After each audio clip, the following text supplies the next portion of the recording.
कबीर जां घर साध ना सेवियैं, हर की सेवा नाहि।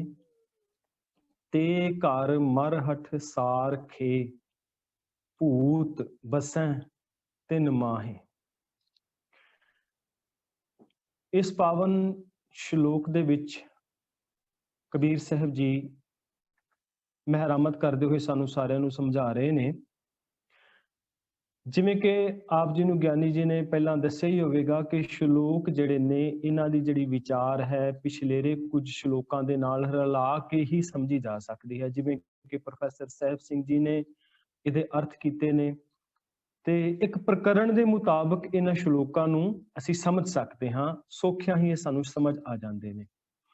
ਸੋ ਪ੍ਰੋਫੈਸਰ ਸਾਹਿਬ ਸਿੰਘ ਜੀ ਇਹਦੇ ਅਰਥ ਇਸ ਢੰਗ ਦੇ ਨਾਲ ਕਰਦੇ ਨੇ ਕਿ हे ਕਬੀਰ, ठाकुर की पूजा ते हरेक दिन दिहाड़ समय ब्राह्मण की सेवा, बस यह सिक्ख्या जो ब्राह्मण देवता अपने श्रद्धालुओं नूं दे रहा है, भाव कि एक कर्मकांड करन वाला या इहदे विच एक पर्टिकुलर असी एक धर्म विशेष नूं नहीं कह सकते, सारियां ते ही ये गल लागू हुंदी है, जिहदे विच असी खुद भी शामिल हाँ, जिहदे विच असी साडे वर्गे जिहड़े धर्मी ने जिहड़े धार्मिक सिक्ख्यावां देंदे ने, सारियां दे उत्ते इह गल लागू हुंदी है। इहदे विच प्रोफैसर साहिब सिंह जी बड़े सोहणे ढंग नाल समझाउंदे ने भी जिन्हां घरां दे विच कबीर जाकर साध ना सेवी हैं, जिन्हां घरां दे विच किसे संत जन दी सेवा नहीं हुंदी, भाव गुरमुख जनां दे नाल सत्संगत नहीं हुंदी, हर की सेवा नाहे, हरि दी सेवा दा भाव खलकत दी सेवा नहीं हुंदी, ते घर मरहठ सारखे, ओ घर असल दे विच मरहट कहंदे ने मड़ियां नूं, सारखे दा मतलब हुंदा वर्गे, ओ घर असल विच मड़ियां वर्गे ने, भूत बसैं तिन माहे, ते उन्हां घरां दे विच रहण वाले लोक जिहड़े ने, उन्हां घरां दे विच वसन वाले जी जिहड़े ने वो असल विच इंसान नहीं, वो भूत ने, वो भूत ने वसदे ने उन्हां घरां दे विच।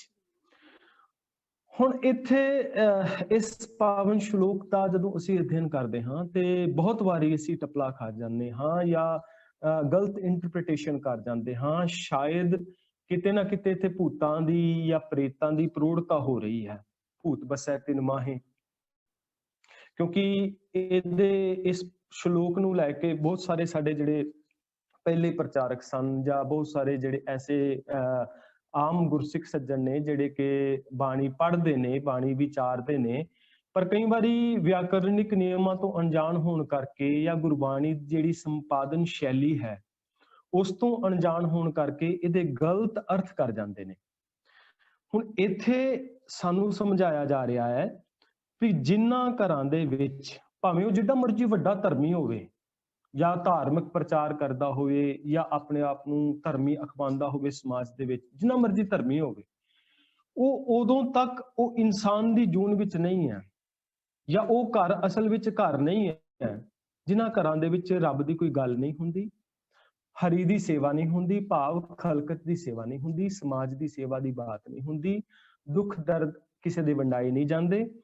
कबीर जी कहते ने वो घरां नूं घर नहीं आख्या जा सकता, वो घर असल विच मड़ियां वर्गे ने और उन्हां विच रहण वाले लोग जिहड़े ने, उन्हां घरां विच रहण वाले लोग असल दे विच इंसान नहीं, वो भूतां वर्गे ने।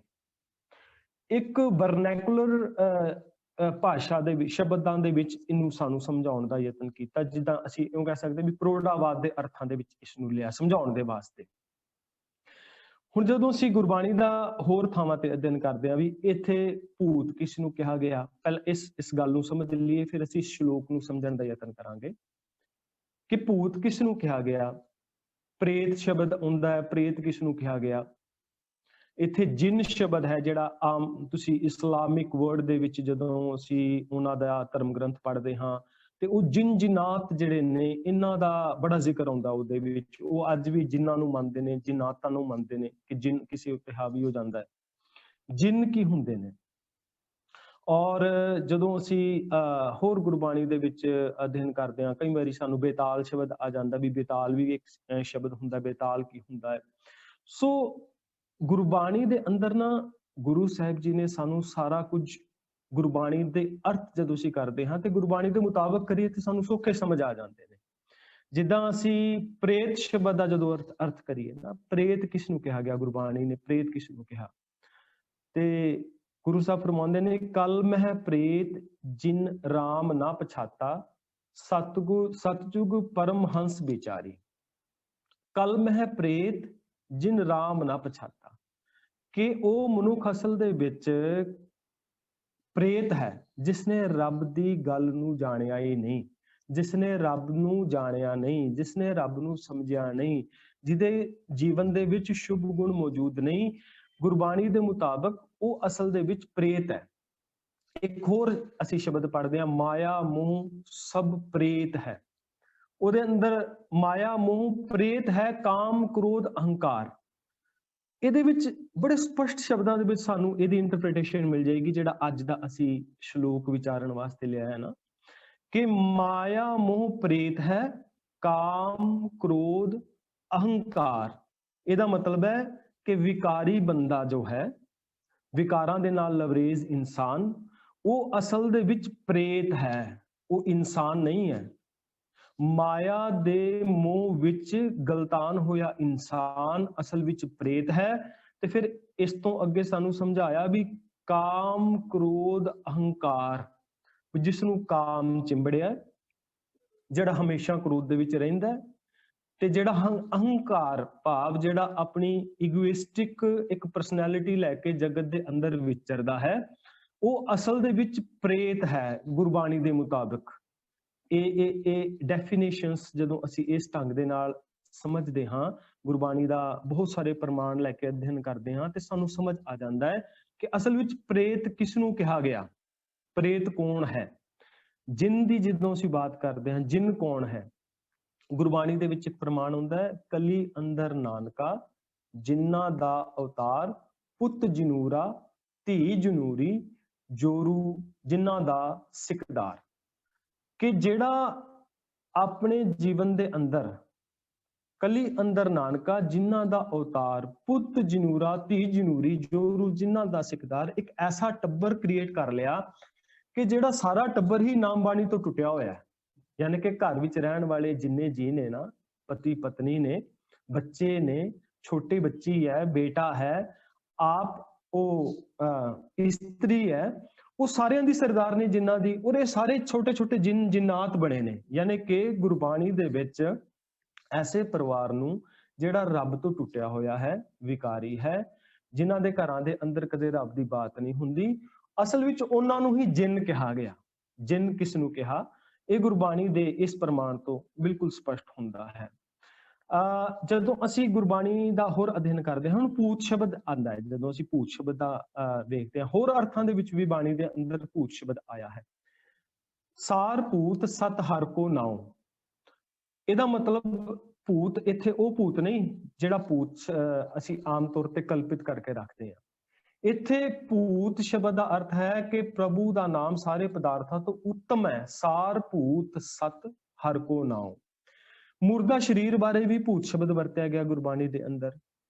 ਜਿੱਦਾਂ ਅਸੀਂ ਇੱਕ ਪ੍ਰਮਾਣ ਜਿਹੜੇ ਆਮ ਤੌਰ ਤੇ ਮ੍ਰਿਤਕ ਸੰਸਕਾਰਾਂ ਦੇ ਵਿੱਚ ਜਦੋਂ ਅਸੀਂ ਜਾਂਦੇ ਹਾਂ ਤੇ ਉਹਨਾਂ ਦੇ ਵਿੱਚ ਇਹ ਸ਼ਬਦ ਅਸੀਂ ਸੁਣਦੇ ਹਾਂ ਕਿ ਘਰ ਕੀ ਨਾਰ ਉਰਹਿ ਤਨ ਲਾਗੀ, ਉਹ ਤੋਂ ਭੂਤ ਭੂਤ ਕਰ ਭਾਗੀ।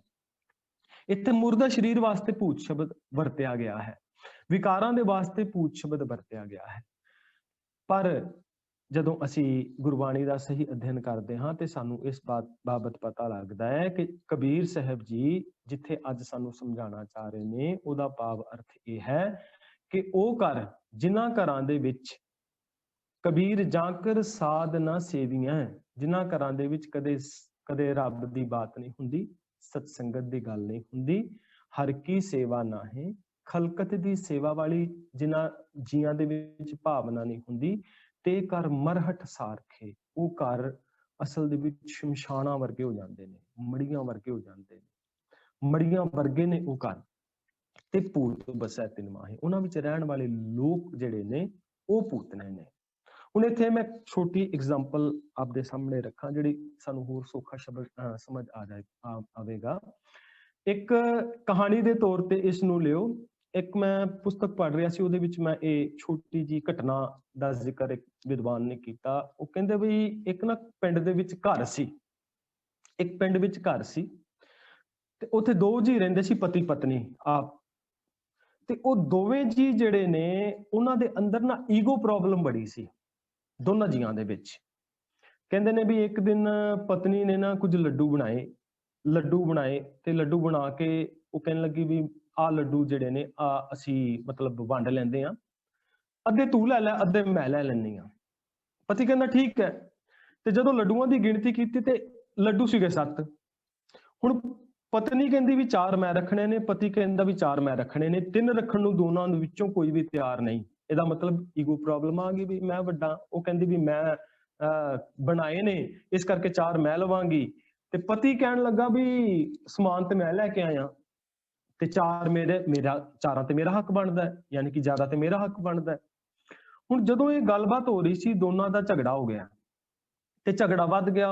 ਉਹ ਕਹਿਣ ਲੱਗੇ ਚਲੋ ਅਸੀਂ ਸ਼ਰਤ ਰੱਖ ਲੈਂਦੇ ਆ ਵੀ ਜਿਹੜਾ ਸ਼ਰਤ ਇਹ ਵੇ ਵੀ ਜਿਹੜਾ ਸਾਡੇ ਦੋਨਾਂ ਤੋਂ ਪਹਿਲਾਂ ਬੋਲੇਗਾ ਉਹ ਸ਼ਰਤ ਹਾਰ ਜਾਵੇਗਾ ਤੇ ਉਸ ਨੂੰ 3 ਲੱਡੂ ਰੱਖਣੇ ਪੈਣੇ ਨੇ ਤੇ 4 ਸ਼ਰਤ ਜਿੱਤਣ ਵਾਲਾ ਰੱਖੇਗਾ। ਦੋਨੋਂ ਚੁੱਪ ਹੋ ਗਏ, ਮੌਨ ਵਰਤ ਧਾਰਨ ਕਰ ਲਿਆ ਦੋਵਾਂ ਨੇ। ਹੁਣ ਹੋਇਆ ਕਿ ਉਸ ਸਮੇਂ ਦੇ ਅੰਦਰ ਉਸ ਵੇਲੇ ਦੇ ਵਿੱਚ ਕੀ ਹੋਇਆ ਕਿ ਉਸ ਪਤਨੀ ਨੇ ਸਾਰੀ ਰਾਤ ਲੰਗਰ ਪ੍ਰਸ਼ਾਦਾ ਤਿਆਰ ਕੀਤਾ, ਨਾ ਰੋਟੀ ਬਣਾਈ ਨਾ ਪ੍ਰਸ਼ਾਦਾ ਤਿਆਰ ਕੀਤਾ। ਸੌਂ ਗਏ, ਭੁੱਖੇ ਪੇਟ ਸੌਂ ਗਏ ਉਹ ਦੋਵੇਂ ਜਣੇ। ਸਵੇਰ ਹੋਈ, ਸਵੇਰੇ ਵੀ ਦੋਵੇਂ ਜੀ ਬਿਲਕੁਲ ਆਪਸ ਦੇ ਵਿੱਚ ਨਾ ਬੋਲੇ, ਮਾੜਾ ਮੋਟਾ ਜੋ ਉਹਨਾਂ ਨੇ ਪਾਣੀ ਪੂਣੀ ਪੀਤਾ, ਫਿਰ ਸੌਂ ਗਏ ਮੁੜ ਕੇ, ਸਾਰਾ ਦਿਨ ਫਿਰ ਸੁੱਤੇ ਰਹੇ। ਅਗਲਾ ਦਿਨ ਜਦੋਂ ਚੜਿਆ ਨਾ ਤੇ ਗਵਾਂਢੀਆਂ ਨੂੰ ਇਹ ਪਰੇਸ਼ਾਨੀ ਹੋ ਗਈ ਵੀ ਉਹ ਕਹਿਣ ਲੱਗੇ ਵੀ ਇਹ ਤੇ ਅੰਦਰ ਰਹਿਣ ਵਾਲੇ ਨਹੀਂ ਸੀ, ਚਲੋ ਅੰਦਰ ਜਾ ਕੇ ਦੇਖਦੇ ਆ ਆਖਰ ਇਹਨਾਂ ਨਾਲ ਬਣੀ ਕੀ ਹੈ। ਦਰਵਾਜ਼ਾ ਖਟਕਾਇਆ ਕਿਸੇ ਨੇ, ਗਵਾਂਢਣ ਨੇ ਆ ਕੇ, ਤੇ ਉਸਨੇ ਕਿਹਾ ਵੀ ਤੁਸੀਂ ਦਰਵਾਜ਼ਾ ਖੋਲੋ। ਹੁਣ ਅੰਦਰੋਂ ਵਾਸਤੇ ਦੇਣੀ ਪੈਣੀ ਸੀ। ਆਪਣੀ ਈਗੋ ਦੇ ਸਦਕਾ, ਆਪਣੀ ਈਗੋ ਦੇ ਪ੍ਰੋਬਲਮ ਦੇ ਸਦਕਾ ਦੋਨਾਂ ਦੇ ਵਿੱਚ ਇੰਨੀ ਜ਼ਿਆਦਾ ਉਹ ਈਗੋ ਪ੍ਰਬਲ ਸੀਗੀ ਕਿ ਉਹ ਦੋਵੇਂ ਜੀ ਜਿਹੜੇ ਨੇ ਪਹਿਲਾਂ ਬੋਲਣ ਵਾਸਤੇ ਤਿਆਰ ਹੀ ਨਹੀਂ ਸੀ ਵੀ ਅਸੀਂ ਸ਼ਰਤ ਹਾਰ ਜਾਵਾਂਗੇ। ਗੱਲ ਲੱਡੂਆਂ ਦੀ ਨਹੀਂ ਸੀ, ਗੱਲ ਹੰਕਾਰ ਦੀ ਸੀਗੀ। ਉਹ ਦੋਵੇਂ ਬੋਲੇ ਨਹੀਂ। ਖੈਰ ਉਹ ਜਿਹੜੀ ਗਵਾਂਢਣ ਸੀ ਉਹ ਪਿੰਡ ਦੇ ਹੋਰ ਲੋਕਾਂ ਨੂੰ ਲੈ ਆਈ ਤੇ ਜਦੋਂ ਪਿੰਡ ਦੇ ਹੋਰ ਲੋਕਾਂ ਨੂੰ ਲੈ ਕੇ ਆਈ ਤੇ ਆ ਕੇ ਉਸਨੇ ਸਾਰੇ ਬੰਦਿਆਂ ਨੇ ਆ ਕੇ ਜਦੋਂ ਦਰਵਾਜ਼ਾ ਖੜਕਾਇਆ, ਉਹਨਾਂ ਨਾ ਖੋਲਿਆ, ਨਾ ਉਹ ਬੋਲੇ ਦੋਵੇਂ ਜੀ। ਇਹ ਦੋਵੇਂ ਅੰਦਰ ਚਲੇ ਗਏ ਤੇ ਜਦੋਂ ਅੰਦਰ ਗਏ ਤੇ ਜਾ ਕੇ ਦੇਖਦੇ ਨੇ ਵੀ ਦੋਵੇਂ ਲੰਮੇ ਪਏ ਹੋਏ ਨੇ। ਤੇ ਉਹ ਆ ਕੇ ਉਹਨਾਂ ਨੂੰ ਕਹਿੰਦੇ ਨੇ ਵੀ ਉੱਠੋ, ਤੁਸੀਂ ਬੋਲਦੇ ਨਹੀਂ, ਕੀ ਗੱਲ ਬਿਮਾਰ ਹੋ? ਦੋਵਾਂ ਜਣਿਆਂ ਨੇ ਫੇਰ ਨਹੀਂ ਕੋਈ ਬਾਤ ਕੀਤੀ, ਨਹੀਂ ਬੋਲੇ। ਹੁਣ ਜਿਹੜੇ ਪਿੰਡ ਦੇ ਲੋਕ ਸੀ ਨਾ ਉਹ ਕਹਿਣ ਲੱਗੇ ਬਈ ਲੱਗਦਾ ਇਹ ਦੋਵੇਂ ਮਰ ਗਏ ਨੇ, ਇਸ ਕਰਕੇ ਨਹੀਂ ਬੋਲਦੇ। ਹੁਣ ਕਹਿਣ ਲੱਗੇ ਚਲੋ ਜੇ ਮਰ ਗਏ ਨੇ ਤੇ ਇਹਨਾਂ ਦਾ ਸੰਸਕਾਰ ਦਾ ਯਤਨ ਕਰਦੇ ਆ, ਸੰਸਕਾਰ ਦਾ ਇਹਨਾਂ ਦਾ ਪ੍ਰਬੰਧ ਕਰਦੇ ਆ, ਇਹਨਾਂ ਦੇ ਰਿਸ਼ਤੇਦਾਰਾਂ ਨੂੰ ਖਬਰ ਕਰੋ। ਹਲੇ ਉਹ ਬੰਦੇ ਬਾਹਰ ਜਾਣ ਨੂੰ ਹੀ ਹੋਏ ਸੀ, ਵਿੱਚੋਂ ਇੱਕ ਜੀ ਜਿਹੜਾ ਪਤੀ ਸੀਗਾ ਉਹ ਕਹਿਣ ਲੱਗਾ ਭਗਵਾਨ ਨੇ ਵੀ ਹੁਣ ਤੇ ਬੋਲ ਪਿਆ, ਹੁਣ ਤੇ ਸਾਨੂੰ ਸੰਸਕਾਰ ਕਰਨ ਦਾ ਜਿਹੜਾ ਸਮਾਂ ਆ ਗਿਆ, ਹੁਣ ਤੇ ਸਾਨੂੰ ਉਧਰ ਲੈ ਜਾਣਗੇ, ਹੁਣ ਤੇ ਇਹ ਸਮਾਂ ਆ ਗਿਆ ਵੀ ਸਾਨੂੰ ਸੰਸਕਾਰ ਦੀਆਂ ਗੱਲਾਂ ਕਰਨੀਆਂ ਨੇ। ਚੱਲ ਤੂੰ ਜਿੱਤੀ, 4 ਤੂੰ ਲੈ ਲਈ, 3 ਮੈਂ ਲੈ ਲਵਾਂਗਾ। ਕਹਿੰਦੇ ਕਿ ਹਲੇ ਇਹਨਾਂ ਦੀ ਆਪਸ ਦੇ ਵਿੱਚ ਇਹ ਗੱਲਬਾਤ ਹੋ ਰਹੀ ਹੈ ਵੀ 7 ਜਿਹੜੇ 7 ਨੇ ਵੀ 4 ਤੂੰ ਖਾ ਲਈ ਤੇ 3 ਮੈਂ ਖਾ ਲਵਾਂਗਾ। ਹੁਣ ਕੁਦਰਤੀ ਹੋਇਆ ਕਿ ਜਿਹੜੇ ਬੰਦੇ ਇਹਨਾਂ ਦੇ ਘਰ ਆਏ ਸੀ ਉਹ 7 ਦੀ ਗਿਣਤੀ ਦੇ ਵਿੱਚ ਆਏ ਸੀਗੇ, ਉਹ 7 ਜੀ ਸੀਗੇ।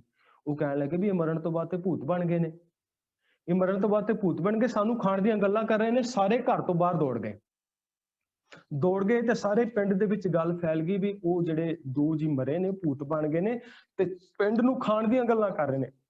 ਅਸੀਂ 7 ਜੀ ਗਏ ਸੀ, ਇੱਕ ਕਹਿੰਦਾ 4 ਤੂੰ ਖਾ ਲਈ ਤੇ ਦੂਜੀ ਕਹਿੰਦੀ 3 ਤੂੰ ਖਾ ਲਈ।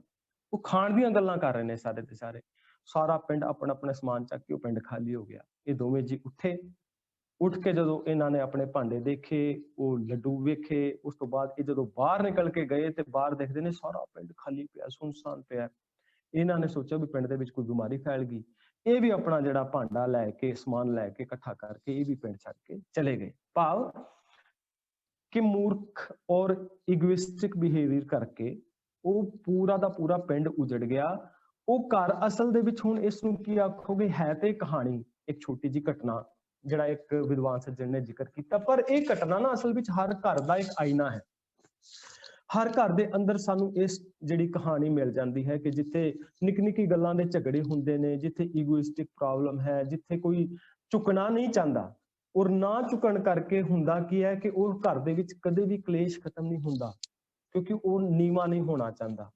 ਹੁਣ ਐਸੇ ਜੀਆਂ ਦੀ ਬਾਤ ਹੀ ਭਗਤ ਕਬੀਰ ਸਾਹਿਬ ਜੀ ਕਰ ਰਹੇ ਨੇ, ਵੀ ਜਿਨ੍ਹਾਂ ਘਰਾਂ ਦੇ ਵਿੱਚ ਹਰ ਸਮੇਂ ਐਸਾ ਕਲੇਸ਼ ਰਹਿੰਦਾ ਹੋਵੇ, ਜਿਨ੍ਹਾਂ ਘਰਾਂ ਦੇ ਵਿੱਚ ਕਦੇ ਰੱਬ ਦੀ ਗੱਲ ਹੀ ਨਾ ਹੁੰਦੀ ਹੋਵੇ, ਕਦੇ ਗੁਰਬਾਣੀ ਦੀ ਡਿਸਕਸ਼ਨ ਹੀ ਨਾ ਹੁੰਦੀ ਹੋਵੇ, ਕਦੇ ਸ਼ੁਭ ਗੁਣਾਂ ਦੀ ਬਾਤ ਹੀ ਨਾ ਹੁੰਦੀ ਹੋਵੇ, ਉਹ ਘਰ ਅਸਲ ਦੇ ਵਿੱਚ ਘਰ ਨਹੀਂ ਹੁੰਦੇ, ਉਹ ਘਰ ਮੜੀਆਂ ਹੁੰਦੀਆਂ ਨੇ, ਸ਼ਮਸ਼ਾਨ ਹੁੰਦੇ ਨੇ।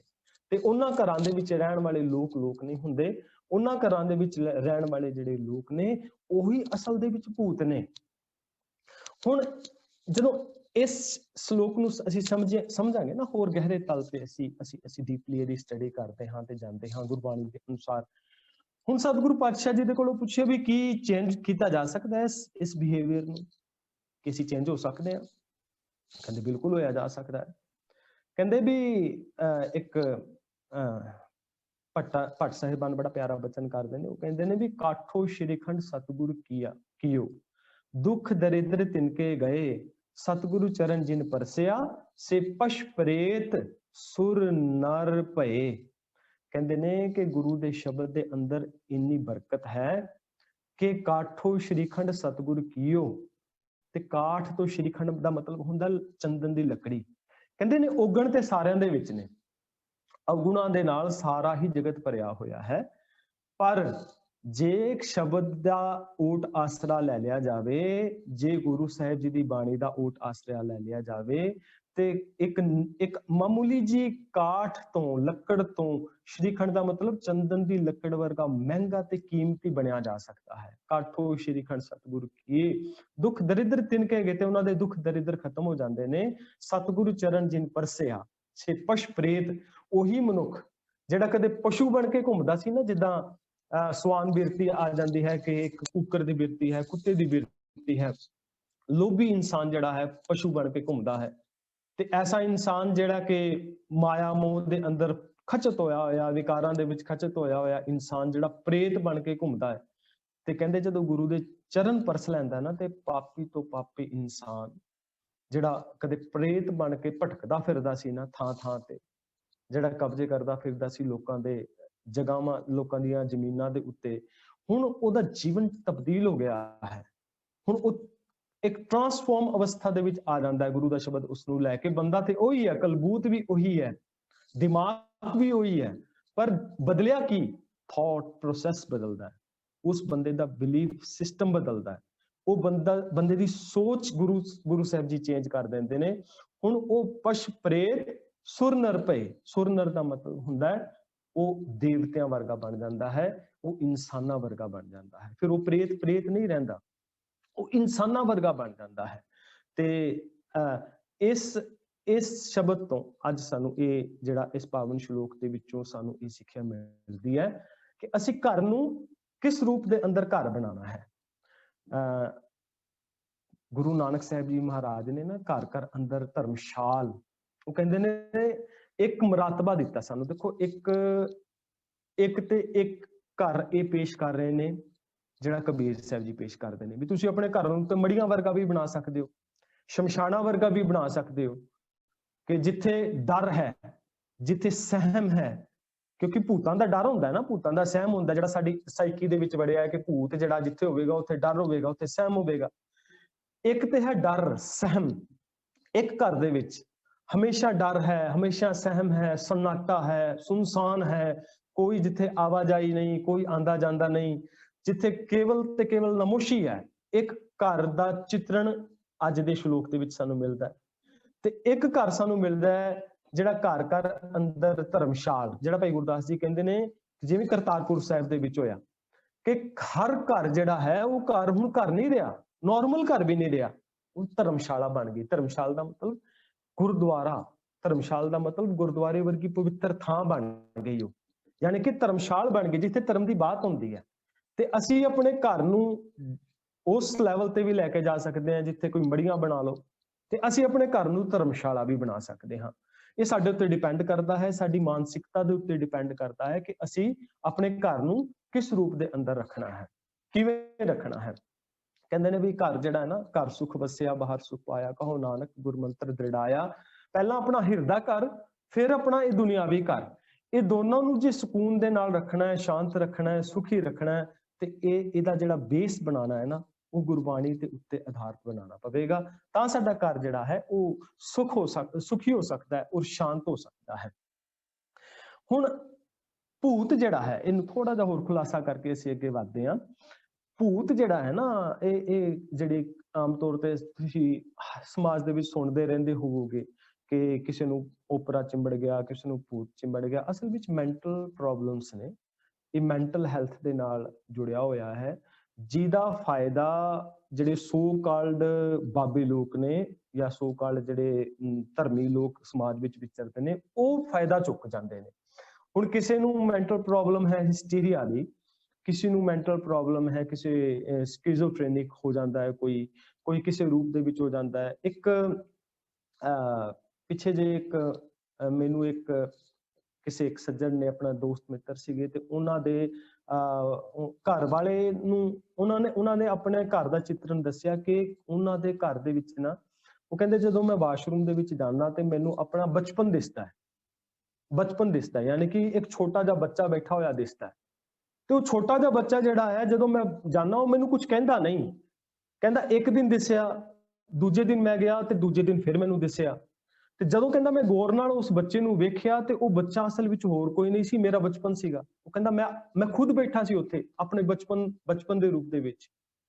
ਹੁਣ ਜਦੋਂ ਉਹਦੇ ਨਾਲ ਡਿਸਕਸ਼ਨ ਹੋਈ ਤੇ ਇਸ ਗੱਲ ਦਾ ਪਤਾ ਲੱਗਾ ਕਿ ਉਹਦਾ ਬਚਪਨ ਜਿਹੜਾ ਸੀ ਨਾ, ਉਹ ਬਚਪਨ ਬੜਾ ਵਰਸ ਸੀਗਾ, ਔਰ ਬਚਪਨ ਦੇ ਅੰਦਰ ਉਹ ਆਪਣੇ ਬਚਪਨ ਨੂੰ ਚੇਤਾ ਵੀ ਨਹੀਂ ਸੀ ਕਰਨਾ ਚਾਹੁੰਦਾ, ਤੇ ਕਿਤੇ ਨਾ ਕਿਤੇ ਦਿਮਾਗ ਦੇ ਵਿੱਚ ਨਾ ਉਹ ਇੱਕ ਕਮੀ ਬਹਿ ਗਈ ਸੀ ਕਿ ਮੇਰਾ ਬਚਪਨ ਚੰਗਾ ਨਹੀਂ ਸੀ, ਮੇਰੇ ਨਾਲ ਬਚਪਨ ਦੇ ਵਿੱਚ ਕੋਈ ਘਟਨਾ ਵਾਪਰੀ, ਕੋਈ ਅਣਸੁਖਾਵੀ ਘਟਨਾਵਾਂ ਜਦੋਂ ਵਾਪਰ ਜਾਂਦੀਆਂ ਨੇ ਨਾ, ਖਾਸ ਤੌਰ ਤੇ ਬਚਪਨ ਦੇ ਅੰਦਰ। ਇਸ ਕਰਕੇ ਕਹਿੰਦੇ ਨੇ ਕਿ ਜਿਹੜੀ ਪੇਰੈਂਟਿੰਗ ਹੈ ਬੜੀ ਜ਼ਰੂਰੀ ਹੈ, ਕਿ ਬੜੇ ਧਿਆਨ ਨਾਲ ਕਰਨ ਦੀ ਬਾਤ ਹੈ ਕਿ ਬਚਪਨ ਦੇ ਅੰਦਰ ਬੱਚਿਆਂ ਨਾਲ ਕੋਈ ਵੀ ਅਣਸੁਖਾਵੀ ਘਟਨਾ ਨਾ ਵਾਪਰੇ, ਤਾਂ ਕਿ ਉਹਨਾਂ ਦੇ ਕੋਮਲ ਮਨਾਂ ਦੇ ਉੱਤੇ ਕੋਈ ਗਹਿਰਾ ਪ੍ਰਭਾਵ ਨਾ ਪਾ ਜਾਵੇ। ਫਿਰ ਜਦੋਂ ਉਹਦੀ ਥੋੜੀ ਜਿਹੀ ਕਾਉਂਸਲਿੰਗ ਕੀਤੀ ਤੇ ਪਤਾ ਲੱਗਾ ਕਿ ਉਹ ਅਸਲ ਦੇ ਵਿੱਚ ਬਚਪਨ ਦੇ ਵਿੱਚ ਗਲਤ ਵਿਵਹਾਰ ਕਰਕੇ ਉਸਨੂੰ ਉਹ ਚੀਜ਼ਾਂ ਦਿਸਦੀਆਂ ਸਨ।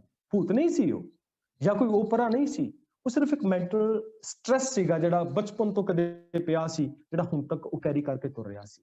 ਸੋ ਸਾਡੇ ਨਾਲ ਇਹ ਸਾਰੀਆਂ ਸਮੱਸਿਆਵਾਂ ਹੋ ਸਕਦੀਆਂ ਨੇ, ਲੇਕਿਨ ਇਹ ਜਿਹੜੀਆਂ ਸਮੱਸਿਆਵਾਂ ਨੇ ਅਸਲ ਵਿੱਚ ਇਹ ਸਾਡੇ ਮੈਂਟਲ ਸਟ੍ਰੈਸ ਦੇ ਨਾਲ ਜਾਂ ਸਾਡੀ ਮੈਂਟਲ ਹੈਲਥ ਦੇ ਨਾਲ ਸੰਬੰਧਿਤ ਨੇ। ਜਿਹੜਾ ਅੱਜ ਦਾ ਸ਼ਬਦ ਸਾਨੂੰ ਸਮਝਾ ਰਹੇ ਨੇ, ਇਹ ਸ਼ਬਦ ਦੇ ਅੰਦਰ ਸਾਨੂੰ ਕਬੀਰ ਜੀ ਸਮਝਾ ਰਹੇ ਨੇ। ਕਬੀਰ ਸਾਹਿਬ ਸਾਨੂੰ ਇੱਕ ਵਰਨੈਕੂਲਰ ਭਾਸ਼ਾ ਦੇ ਵਿੱਚ, ਯਾਨੀ ਕਿ ਸਮਝਾਉਣ ਵਾਸਤੇ ਗੱਲ ਕਹਿ ਰਹੇ ਨੇ ਕਿ ਕਬੀਰ ਜਾਂ ਕਰ ਸਾਧ ਨਾ ਸੇਵੇ ਹੈ, ਹਰ ਕੀ ਸੇਵਾ ਨਾ ਹੈ, ਤੇ ਕਰ ਮਰ ਹਟ ਸਾਰਖੇ, ਪੂਤ ਬਸੈ ਤਿਨ ਮਾਹੇ। ਇਸ ਤੋਂ ਅਗਲੇਰਾ ਜਿਹੜਾ ਸ਼ਬਦ ਹੈ, ਸ਼ਲੋਕ ਹੈ ਕਬੀਰ ਸਾਹਿਬ ਜੀ ਦਾ। ਕਬੀਰ ਗੂੰਗਾ ਹੁਆ ਬਾਬਰਾ, ਬਹਿਰਾ ਹੁਆ ਕਾਨ, ਪਾਵਹੂ ਤੇ ਪਿੰਗੁਲ ਪਿਆ, ਮਾਰਿਆ ਸਤਿਗੁਰ ਬਾਨ। ਕਬੀਰ ਸਤਿਗੁਰ ਸੂਰਬੇ, ਬਾਹਿਆ ਬਾਣ ਜੋ ਏਕ, ਲਾਗਤ ਹੀ ਭੋਏ ਗਿਰ ਪਰਿਆ, ਪਰਾ ਕਰੇਜੇ ਛੇਕ।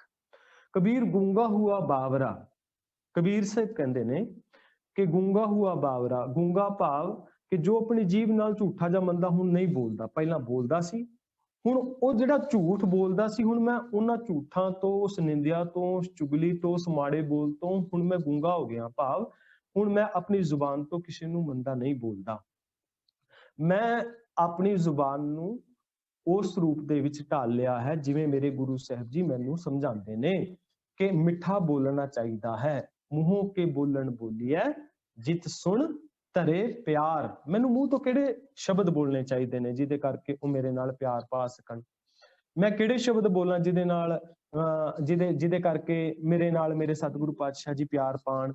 ਤੇ ਸਤਿਗੁਰੂ ਪਾਤਸ਼ਾਹ ਜੀ ਕਹਿੰਦੇ ਨੇ, ਸਾਚੀ ਬਾਣੀ ਮਿੱਠੀ ਅੰਮ੍ਰਿਤ ਧਾਰ ਜਿਨੀ ਪੀਤੀ ਸਮੋਖ ਦਵਾਰ।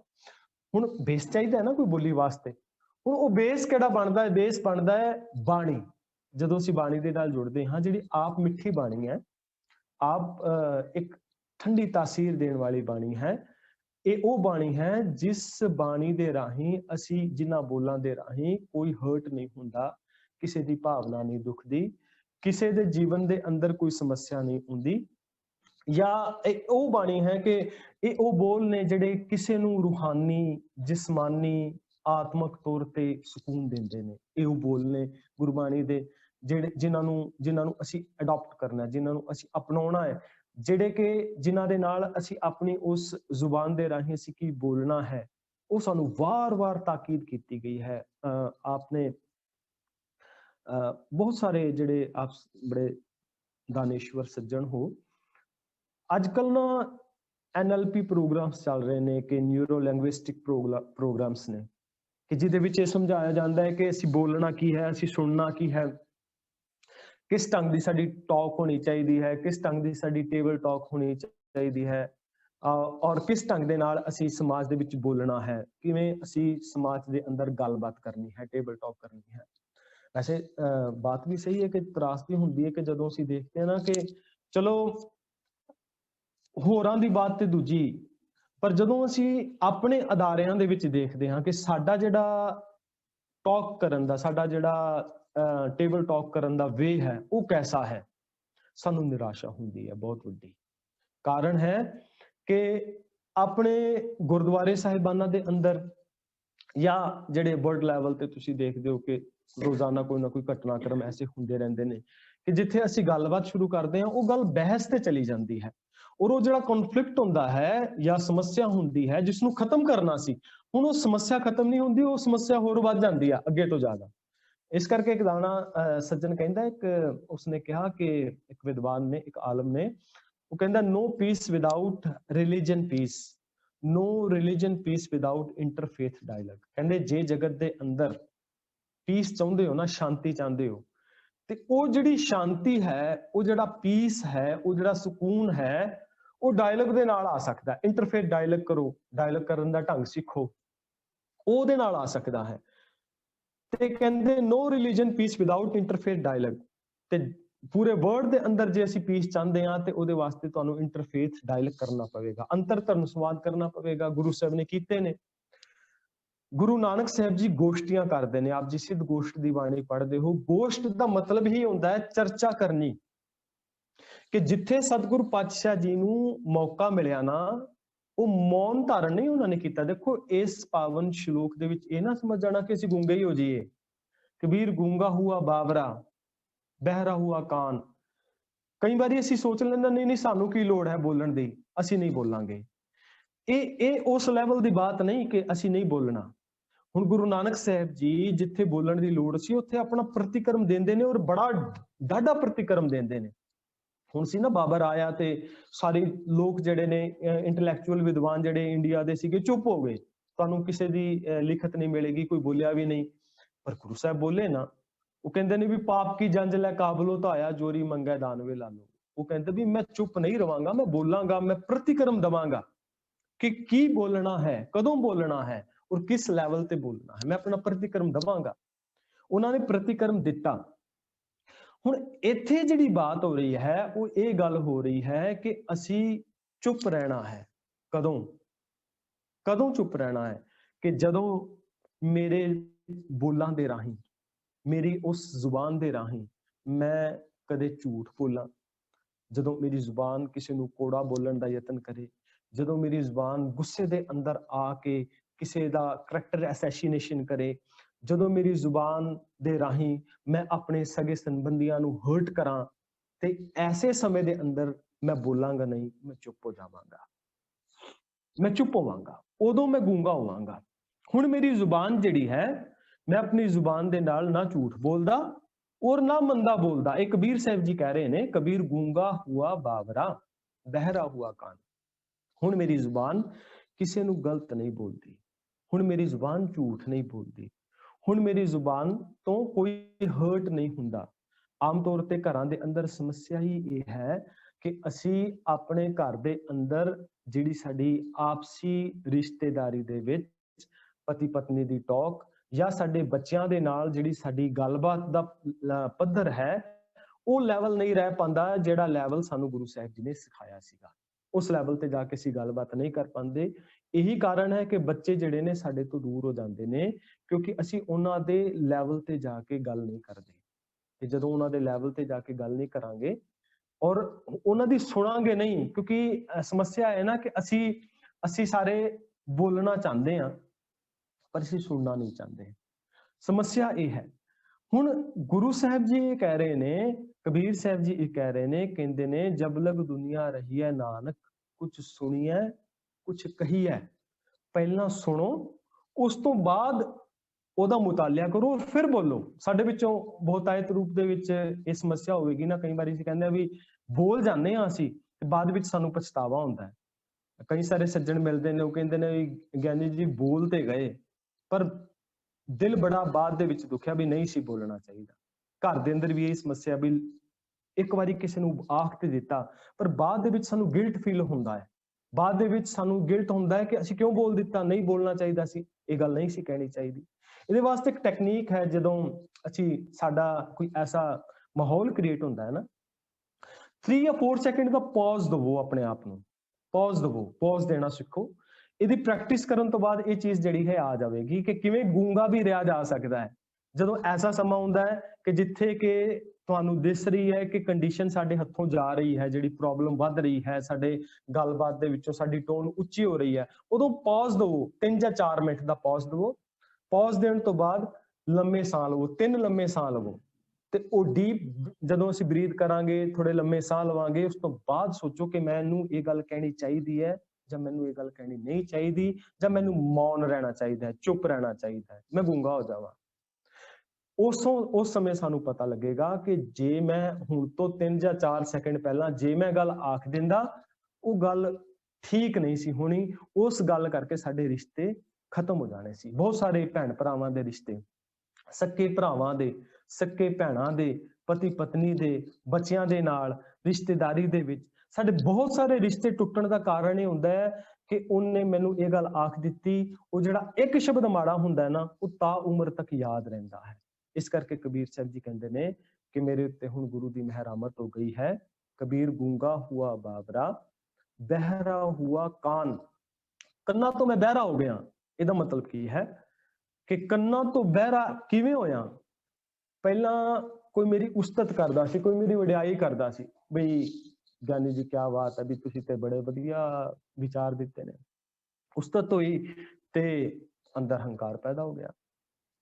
ਕਿਸੇ ਨੇ ਕ੍ਰਿਟਿਸਾਈਜ਼ ਕਰ ਦਿੱਤਾ ਕਿ ਨਹੀਂ ਅੱਜ ਇਹ ਜਿਹੜੀ ਗੱਲ ਹੈ ਨੁਕਤਾਚੀਨੀ ਕਰ ਦਿੱਤੀ। ਉਹਦੇ ਨਾਲ ਕੀ ਹੋਇਆ? ਉਦੋਂ ਮਨ ਦੇ ਅੰਦਰ ਹੀਨ ਭਾਵਨਾ ਆ ਗਈ ਜਾਂ ਗੁੱਸਾ ਆ ਗਿਆ। ਹੁਣ ਹੁੰਦਾ ਕੀ ਹੈ ਆਮ ਤੌਰ ਤੇ ਕਿ ਜਦੋਂ ਕੋਈ ਸਾਡੀ ਉਸਤਤ ਕਰਦਾ ਹੈ, ਸਾਡੀ ਵਡਿਆਈ ਕਰਦਾ ਹੈ, ਸਾਡੇ ਕੰਨਾਂ ਤੋਂ ਸਾਡੇ ਅੰਦਰ ਉਬਾਤ ਜਾਂਦੀ ਹੈ, ਸਾਡੇ ਅੰਦਰ ਉਹ ਚੀਜ਼ ਸਾਨੂੰ ਚੰਗੀ ਲੱਗਦੀ ਹੈ ਔਰ ਉਹ ਚੀਜ਼ ਕਈ ਵਾਰੀ ਹੰਕਾਰ ਵੀ ਲੈ ਆਉਂਦੀ ਹੈ। ਤੇ ਜਦੋਂ ਕੋਈ ਨਿੰਦਿਆ ਕਰਦਾ, ਉਹੀ ਸ਼ਖਸ ਜਿਹੜਾ ਕਦੇ ਉਸਤਤ ਕਰ ਰਿਹਾ ਸੀ, ਉਸੇ ਹੀ ਸ਼ਖਸ ਨੇ ਕਦੇ ਸਾਡੀ ਮਾੜੀ ਜੀ ਸਾਡੀ ਕੋਈ ਕਮੀ ਗਣਵਾ ਦਿੱਤੀ। ਉਹ ਸ਼ਖਸ ਜਿਹੜਾ ਸਾਨੂੰ ਪਹਿਲਾਂ ਚੰਗਾ ਲੱਗ ਰਿਹਾ ਸੀ, ਹੁਣ ਉਹ ਮਾੜਾ ਲੱਗਣਾ ਸ਼ੁਰੂ ਹੋ ਜਾਂਦਾ ਹੈ। ਜਦੋਂ ਅਸੀਂ ਗੁਰਬਾਣੀ ਦੇ ਨਾਲ ਜੁੜਦੇ ਹਾਂ, ਜਦੋਂ ਅਸੀਂ ਗੁਰੂ ਸ਼ਬਦ ਦਾ ਅਧਿਐਨ ਕਰਦੇ ਹਾਂ, ਤੇ ਕੰਨਾਂ ਤੋਂ ਉਸਤਤ ਨਿੰਦਿਆ ਨਾਹੇ ਜੇ ਕੰਚਨ ਲੋਭ ਸਮਾ। ਹੁਣ ਉਹ ਉਸਤਤ ਤੇ ਨਿੰਦਿਆ ਨੂੰ ਬਿਲਕੁਲ ਸਮ ਕਰਕੇ ਜਾਣਦਾ ਹੈ। ਨਾ ਉਸਤਤ ਹੀ ਉਹਦੇ ਉੱਤੇ ਅਸਰ ਪਾਉਂਦੀ ਤੇ ਨਿੰਦਿਆ ਹੀ ਉਹਦੇ ਉੱਤੇ ਅਸਰ ਪਾਉਂਦੀ। ਯਾਨੀ ਕਿ ਉਹਦਾ ਰਿਮੋਟ ਕੰਟਰੋਲ ਆਪਣੇ ਹੱਥ ਵਿੱਚ ਹੁੰਦਾ ਹੈ। ਕਈ ਵਾਰੀ ਹੁੰਦਾ ਕਿ ਸਾਡਾ ਰਿਮੋਟ ਕਿਸੇ ਦੂਜੇ ਦੇ ਹੱਥ ਵਿੱਚ ਹੈ। ਕਿਸੇ ਨੇ ਮਾੜਾ ਜਿਹਾ ਕੁਝ ਕਿਹਾ ਸਾਨੂੰ ਚੰਗਾ, ਤੇ ਤਾਂ ਵੀ ਅਸੀਂ ਆਪਣੇ ਆਪੇ ਦੇ ਵਿੱਚ ਨਹੀਂ ਰਹਿੰਦੇ। ਕਿਸੇ ਨੇ ਮਾੜਾ ਕਿਹਾ ਤਾਂ ਵੀ ਅਸੀਂ ਆਪਣੇ ਆਪੇ ਵਿੱਚ ਨਹੀਂ ਰਹਿ ਪਾਉਂਦੇ। ਇਹਦਾ ਮਤਲਬ ਸਾਡਾ ਰਿਮੋਟ, ਸਾਡੀ ਖੁਸ਼ੀ ਕਿਸੇ ਹੋਰ ਦੇ ਹੱਥ ਵਿੱਚ ਹੈ ਕਿ ਕਿਸੇ ਹੋਰ ਨੇ ਚਾਹਿਆ ਤੇ ਸਾਨੂੰ ਖੁਸ਼ ਕਰ ਦਿੱਤਾ ਤੇ ਕਿਸੇ ਹੋਰ ਨੇ ਚਾਹਿਆ ਤੇ ਸਾਨੂੰ ਨਿਰਾਸ਼ ਕਰ ਦਿੱਤਾ। ਨਹੀਂ, ਆਪਣਾ ਰਿਮੋਟ ਕੰਟਰੋਲ ਆਪਣੇ ਹੱਥ ਵਿੱਚ ਹੋਣਾ ਚਾਹੀਦਾ ਹੈ। ਕਬੀਰ ਸਾਹਿਬ ਜੀ ਕਹਿੰਦੇ ਨੇ ਕਿ ਬਹਿਰਾ ਹੁਆ ਕਾਨ। ਹੁਣ ਕੋਈ ਮੇਰੀ ਉਸਤਤ ਕਰੇ, ਕੋਈ ਮੇਰੀ ਨਿੰਦਿਆ ਕਰੇ, ਮੈਨੂੰ ਕੋਈ ਫਰਕ ਨਹੀਂ ਪੈਂਦਾ, ਕਿਉਂਕਿ ਮੈਨੂੰ ਪਤਾ ਹੈ ਆਪਣੇ ਆਪੇ ਦਾ ਕਿ ਮੈਂ ਕਿੱਥੇ ਖੜਾ ਹਾਂ। ਮੈਨੂੰ ਪਤਾ ਹੈ ਆਪਣੇ ਆਪੇ ਦਾ ਕਿ ਮੈਂ ਕਿੰਨਾ ਭਲਾ ਇਨਸਾਨ ਹਾਂ। ਮੈਨੂੰ ਆਪਣੇ ਆਪੇ ਦਾ ਪਤਾ ਹੈ ਕਿ ਮੈਂ ਕਿੰਨਾ ਮੇਰੇ ਜੀਵਨ ਦੇ ਅੰਦਰ ਗਿਰਾਵਟ ਹੈ, ਇਹ ਮੈਨੂੰ ਪਤਾ ਹੈ। ਇਸ ਕਰਕੇ ਮੇਰਾ ਰਿਮੋਟ ਕੰਟਰੋਲ ਮੇਰੇ ਹੱਥ ਵਿੱਚ ਹੈ। ਹੁਣ ਮੈਂ ਆਪਣੇ ਕੰਨਾਂ ਦੇ ਰਾਹੀਂ ਬਹਿਰਾ ਹੁਆ ਕਾਨ, ਕਿਸੇ ਦੀ ਫੂਕੀ ਉਸਤਤ ਔਰ ਨਿੰਦਿਆ ਮੈਨੂੰ ਫਰਕ ਨਹੀਂ ਪਾਉਂਦੀ। ਕਹਿੰਦੇ ਕਿ ਪਾਵੋਂ ਤੇ ਪਿੰਗੁਲ ਭਇਆ, ਮਾਰਿਆ ਸਤਿਗੁਰ ਬਾਣ।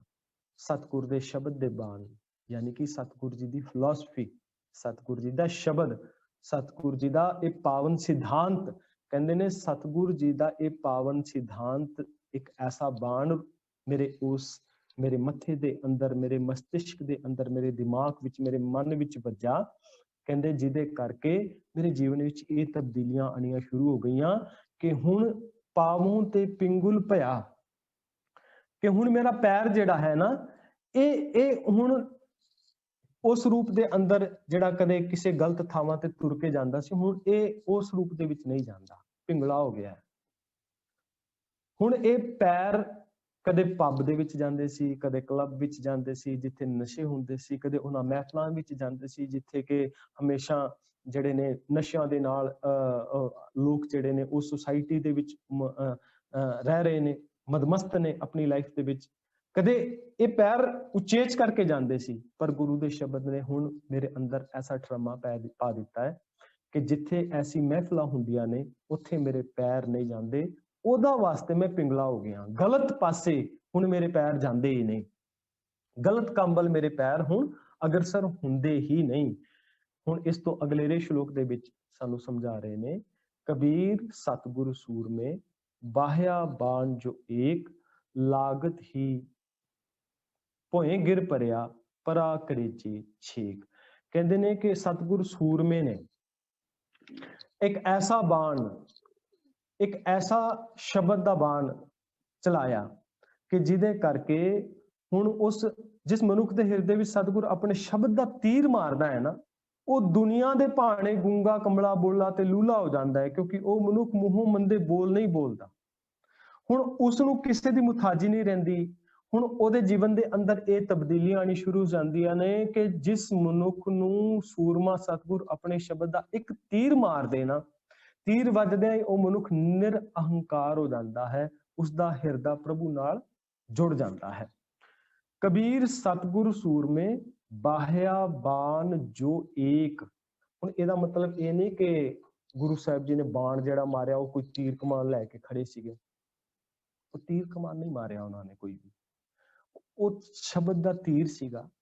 वो शब्द दा तीर असीं कहंदे ना भी ਉਹਦੇ शब्द ਜਿਹੜੇ ਨੇ ਉਹ ਮੈਨੂੰ तीर ਦੀ ਤਰ੍ਹਾਂ ਵੱਜਿਆ।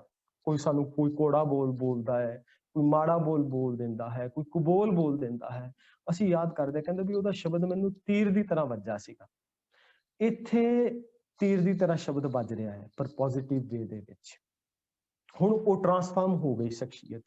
ਕਬੀਰ ਸਤਗੁਰ ਸੂਰਮੇ, ਉਹ ਸੂਰਮੇ ਸਤਗੁਰੂ ਨੇ, ਉਹ ਜਿਹੜਾ ਸੂਰਮਾ ਸਤਗੁਰੂ ਹੈ ਉਹ ਸ਼ਬਦ ਰੂਪ ਦੇ ਵਿੱਚ, ਜਾਂ ਗੁਰੂ ਸਾਹਿਬ ਜੀ ਦੇ ਉਹ ਸਾਰੇ ਫਲਸਫੇ ਨੂੰ ਜਦੋਂ ਅਸੀਂ ਵਾਚਦੇ ਹਾਂ ਕਿ ਕਿਵੇਂ ਇੱਕ ਸ਼ਬਦ ਮਾਰਿਆ, ਇੱਕ ਸ਼ਬਦ ਦੇ ਨਾਲ ਹੀ ਨਾ, ਦੇਖੋ ਇੱਕ ਸੱਜਣ ਠੱਗ ਸੀਗਾ, ਉਹਨੂੰ ਇੱਕ ਸ਼ਬਦ ਸੁਣਿਆ ਉਸਨੇ, ਔਰ ਇੱਕ ਸ਼ਬਦ ਸੁਣ ਕੇ ਇੱਕ ਐਸਾ ਤੀਰ ਉਹਦੇ ਹਿਰਦੇ ਦੇ ਵਿੱਚ ਵੱਜਾ ਵੀ ਜੋ ਕੁਝ ਤੂੰ ਅੱਜ ਤੱਕ ਕਰਦਾ ਰਿਹਾ ਉਹ ਬਿਲਕੁਲ ਗਲਤ ਸੀ। ਲੋਕਾਂ ਦੇ ਘਰ ਲੁੱਟਦਾ ਸੀਗਾ, ਲੋਕਾਂ ਦਾ ਕਤਲ ਕਰਦਾ ਸੀ, ਬੇਦੋਸ਼ੀ ਲੋਕਾਂ ਨੂੰ ਮਾਰਦਾ ਸੀ। ਇੱਕ ਸ਼ਬਦ ਨੇ ਉਸ ਨੂੰ ਅਹਿਸਾਸ ਕਰਾ ਦਿੱਤਾ ਕਿ ਅਸਲ ਵਿੱਚ ਤੂੰ ਗਲਤ ਹੈ। ਇੱਕ ਸ਼ਬਦ ਵੱਜਿਆ, ਉਹਦਾ ਜੀਵਨ ਚੇਂਜ ਹੋ ਗਿਆ। ਲਾਗਤ ਹੀ ਭੋਏ ਗਿਰ ਪਰਿਆ, ਧਰਤੀ ਤੇ ਨਹੀਂ ਡਿੱਗਿਆ। ਹੁਣ ਇੱਥੇ ਇਹਦੇ ਭਾਵ ਅਰਥ ਅਸੀਂ ਇਸ ਢੰਗ ਦੇ ਨਾਲ ਲੈ ਸਕਦੇ ਹਾਂ ਕਿ ਲਾਗਤ ਹੀ ਭੋਏ ਗਿਰ ਪਰਿਆ। ਜਦੋਂ ਸਾਡੇ ਮਾਈਂਡ ਵਿੱਚ, ਜਦੋਂ ਸਾਡੇ ਮਨ ਵਿੱਚ ਗੁਰੂ ਸ਼ਬਦ ਅਸਰ ਪਾਉਂਦਾ ਹੈ, ਜਦੋਂ ਇਸ ਸ਼ਬਦ ਦੇ ਨਾਲ ਅਸੀਂ ਆਪਣੀ ਸੋਚ ਦੇ ਉੱਤੇ, ਥਾਟ ਪ੍ਰੋਸੈਸ ਉੱਤੇ ਚੇਂਜ ਲਿਆ ਕੇ ਗੁਰੂ ਦੇ ਅਕੋਰਡਿੰਗ ਚੱਲਣਾ ਸ਼ੁਰੂ ਕਰ ਦਿੰਦੇ ਹਾਂ, ਔਰ ਸ਼ਬਦ ਨੂੰ ਕੇਵਲ ਸੁਣਦੇ ਨਹੀਂ, ਪ੍ਰੈਕਟੀਕਲ ਜੀਣਾ ਵੀ ਸ਼ੁਰੂ ਕਰ ਦਿੰਦੇ ਹਾਂ। ਕਹਿੰਦੇ ਲਾਗਤ ਹੀ ਭੋਏ ਗਿਰ ਪਰਿਆ। ਹੁਣ ਜਿਹੜਾ ਆਕੜ ਕੇ ਚੱਲਦਾ ਹੁੰਦਾ ਸੀ ਨਾ ਸਮਾਜ ਵਿੱਚ, ਹੰਕਾਰ ਕੇ, ਪ੍ਰਤੀਕ ਹੈ ਨਾ, ਅਸੀਂ ਗੁਰੂ ਸਾਹਿਬ ਨੇ ਪ੍ਰਤੀਕ ਵਰਤੇ ਨੇ, ਆਕੜ ਕੇ ਚੱਲਦਾ ਹੈ ਸੰਸਾਰ ਦੇ ਵਿੱਚ। ਧਰਤੀ ਨੂੰ ਨਿਮਰਤਾ ਦਾ ਪ੍ਰਤੀਕ ਮੰਨਿਆ ਜਾਂਦਾ ਹੈ। ਹੁਣ ਜਿਹੜਾ ਆਕੜ ਕੇ ਚੱਲਦਾ ਹੁੰਦਾ ਸੀ ਨਾ, ਬੜਾ, ਜਿਹੜਾ ਕਿਸੇ ਨੂੰ ਕੁਝ ਨਹੀਂ ਸੀ ਸਮਝਦਾ ਕਿ ਮੈਂ ਬੜਾ ਸੋਹਣਾ, ਮੈਂ ਬੜਾ ਜਵਾਨ, ਉੱਚਾ, ਲੰਮਾ ਚੌੜਾ, ਮੇਰਾ ਘਰ ਬੜਾ ਵੱਡਾ, ਮੇਰੇ ਕੋਲ ਧਨ ਜਾਇਦਾਦ ਬਹੁਤ ਵੱਡੇ ਜ਼ਿਆਦਾ, ਮੇਰਾ ਬੈਂਕ ਬੈਲੈਂਸ ਬਹੁਤ ਵੱਡਾ, ਔਰ ਇਹ ਸਾਰਾ ਕੁਝ ਹੁੰਦਿਆਂ ਸੁਣਦਿਆਂ ਮੇਰਾ ਪਰਿਵਾਰ ਬੜਾ ਵਧੀਆ, ਸਾਰਾ ਵੈਲ ਸੈਟਲਡ। ਹੁਣ ਉਹ ਜਿਹੜਾ ਆਕੜ ਕੇ ਲੋਕਾਂ ਦੇ ਸਾਹਮਣੇ ਤੁਰਦਾ ਹੁੰਦਾ ਸੀ ਨਾ, ਔਰ ਲੋਕਾਂ ਨੂੰ ਅਹਿਸਾਸ ਵੀ ਕਰਾਉਂਦਾ ਹੁੰਦਾ ਸੀ ਕਿ ਸੁਸਾਇਟੀ ਦੇ ਅੰਦਰ ਲੋਕਾਂ ਨੂੰ ਅਹਿਸਾਸ ਵੀ ਹੋਵੇ ਕਿ ਜੋ ਕੁਝ ਮੈਂ ਹਾਂ, ਲੋਕਾਂ ਨੂੰ ਮੈਂ ਡੋਮੀਨੇਟ ਕਰਾਂ, ਮੇਰੀ ਪਰਸਨੈਲਿਟੀ ਲੋਕਾਂ ਨੂੰ ਡੋਮੀਨੇਟ ਕਰੇ। ਉਹ ਕਹਿੰਦੇ ਨਹੀਂ, ਹੁਣ ਟਰਾਂਸਫਾਰਮ ਹੋ ਗਿਆ ਹੈ, ਲਾਗਤ ਹੀ ਭੋਏ ਗਿਰ ਪਰਿਆ, ਯਾਨੀ ਕਿ ਧਰਤੀ ਤੇ ਆ ਗਿਆ ਹੈ। ਭੋਇੰ ਦਾ ਮਤਲਬ ਨਿਮਰਤਾ ਦੇ ਵਿੱਚ ਆ ਗਿਆ। ਹੁਣ ਉਹਦੀ ਜ਼ਿੰਦਗੀ ਦੇ ਵਿੱਚ ਨਿਮਰਤਾ ਆ ਗਈ ਹੈ, ਉਹਨੂੰ ਨਿਮਰਤਾ ਦਾ ਅਹਿਸਾਸ ਔਰ ਉਹ ਆਨੰਦ ਮਾਣਦਾ ਹੈ। ਉਹ ਲੋਕਾਂ ਦੇ ਨਾਲ ਪੋਲਾਈਟਲੀ ਗੱਲ ਕਰਦਾ ਹੈ। ਉਹਦੀ ਸ਼ਖਸੀਅਤ ਦੇ ਵਿੱਚ ਕਿਸੇ ਨੂੰ ਨੀਵਾਂ ਦਿਖਾਉਣ ਵਾਲੀ ਗੱਲ ਨਹੀਂ ਹੁੰਦੀ। ਉਹ ਆਪਣੇ ਕਿਸੇ ਵੀ ਕਰਮ ਦੇ ਨਾਲ, ਕਿਸੇ ਐਕਸ਼ਨ ਔਰ ਰਿਐਕਸ਼ਨ ਦੇ ਨਾਲ, ਆਪਣੇ ਬਿਹੇਵੀਅਰ ਦੇ ਨਾਲ, ਆਪਣੇ ਗੈਸਚਰ ਦੇ ਨਾਲ, ਦੇਖੋ ਕਿਸੇ ਨੂੰ ਨੀਵਾਂ ਦਿਖਾਣਾ ਹੋਏ ਨਾ, ਗੈਸਚਰ ਹੀ ਬਹੁਤ ਹੁੰਦਾ ਹੈ, ਉਹਦਾ ਗੈਸਚਰ ਹੀ ਬਹੁਤ ਹੁੰਦਾ ਹੈ। ਉਹ ਜਿਵੇਂ ਬਹਿੰਦਾ ਹੈ ਕਿਸੇ ਦੇ ਘਰ ਜਾ ਕੇ ਜਾਂ ਕਿਸੇ ਦੇ ਨਾਲ ਗੱਲ ਕਰਦਾ, ਆਪਣੇ ਤੋਂ ਆਰਥਿਕ ਤੌਰ ਤੇ ਕੋਈ ਨੀਵਾਂ ਹੈ, ਗਰੀਬ ਹੈ, ਤੇ ਉਹਦਾ ਗੈਸਚਰ ਹੀ ਬਹੁਤ ਹੈ ਉਹਨੂੰ ਨੀਵਾਂ ਦਿਖਾਉਣ ਦੇ ਵਾਸਤੇ। ਹੁਣ ਸਤਿਗੁਰੂ ਪਾਤਸ਼ਾਹ ਜੀ ਕਹਿੰਦੇ ਨੇ ਉਹਦਾ ਉਹ ਗੈਸਚਰ ਵੀ ਨਹੀਂ ਰਿਹਾ, ਅੰਦਰੋਂ ਨੀਵਾਂ ਹੋ ਗਿਆ, ਅੰਦਰੋਂ ਉਹ ਇਸ ਢੰਗ ਦੇ ਨਾਲ ਆਪਣੀ ਪਰਸਨੈਲਿਟੀ ਦੇ ਵਿੱਚ ਉਸਨੇ ਟਰਾਂਸਫਾਰਮ ਕੀਤਾ ਹੈ ਕਿ ਗੁਰੂ ਦੇ ਸ਼ਬਦ ਦੇ ਰਾਹੀਂ ਲਾਗਤ ਹੀ ਭੋਇੰ ਗਿਰ ਭਰਿਆ, ਉਹ ਧਰਤੀ ਤੇ ਯਾਨੀ ਕਿ ਨਿਮਰਤਾ ਦੇ ਵਿੱਚ ਆ ਗਿਆ ਹੈ। ਪਰਾ ਕਰੇ ਜੇ ਛੇਕ, ਉਹਦੇ ਹਿਰਦੇ ਦੇ ਵਿੱਚ ਸਤਿਗੁਰੂ ਦੇ ਸ਼ਬਦ ਨੇ, ਉਹ ਇੱਕ ਐਸਾ, ਇਉਂ ਕਹਿ ਲਓ, ਛੇਕ ਦਾ ਮਤਲਬ ਕਿ ਇੱਕ ਉਹਦੇ ਅੰਦਰ ਇੱਕ ਐਸਾ ਸ਼ਬਦ ਦੇ ਰਾਹੀਂ ਉਹਦੇ ਜੀਵਨ ਦੇ ਅੰਦਰ ਤਬਦੀਲੀ ਲਿਆ ਦਿੱਤੀ ਹੈ, ਜਿਹਦੇ ਕਰਕੇ ਉਹ ਹੁਣ ਆਪਣੀ ਲਾਈਫ ਨੂੰ, ਆਪਣੀ ਜ਼ਿੰਦਗੀ ਨੂੰ ਨਿਮਰਤਾ ਦੇ ਨਾਲ ਜੀਣ ਦਾ ਉਹ ਆਨੰਦ ਮਾਣਦਾ ਹੈ, ਉਹ ਅਹਿਸਾਸ ਕਰਦਾ ਹੈ। ਪਰ ਹੋਵੇਗਾ ਕਿਵੇਂ? ਕਹਿੰਦੇ ਕਬੀਰ ਸਾਹਿਬ ਜੀ ਵੀ ਉਹ ਸਤਿਗੁਰੂ ਸੂਰਮੇ ਦੇ ਰਾਹੀਂ ਹੋਵੇਗਾ। ਫਿਰ ਉਹ ਐਸੀ ਅਵਸਥਾ ਦੇ ਵਿੱਚ ਆ ਸਕਦਾ ਹੈ ਜਿੱਥੇ ਕਿ ਗੂੰਗਾ ਹੁਆ ਬਾਵਰਾ, ਬਹਿਰਾ ਹੁਆ ਕਾਨ, ਪਾਵੋਂ ਤੇ ਚਿੰਗੁਲ ਪਿਆ, ਮਾਰਿਆ ਸਤਿਗੁਰ ਬਾਣ, ਕਬੀਰ ਸਤਿਗੁਰ ਸੂਰਮੇ ਬਹਾਇਆ ਬਾਣ ਜੋ ਏਕ, ਲਾਗਤ ਹੀ ਭੋਇੰ ਗਿਰ ਭਰਿਆ, ਪਰਾ ਕਰੇ ਜੇ ਛੇਕ। ਸੋ ਸਮਾਂ ਸਮਾਪਤ ਹੈ। ਇਤਨੀਆਂ ਕੁ ਬਿਨਤੀਆਂ ਪ੍ਰਵਾਨ, ਭੁੱਲਾਂ ਚੁੱਕਾਂ ਦੀ ਮੁਆਫੀ। ਵਾਹਿਗੁਰੂ ਜੀ ਕਾ ਖਾਲਸਾ, ਵਾਹਿਗੁਰੂ ਜੀ ਕੀ ਫਤਿਹ। ਵਾਹਿਗੁਰੂ ਜੀ ਕਾ ਖਾਲਸਾ,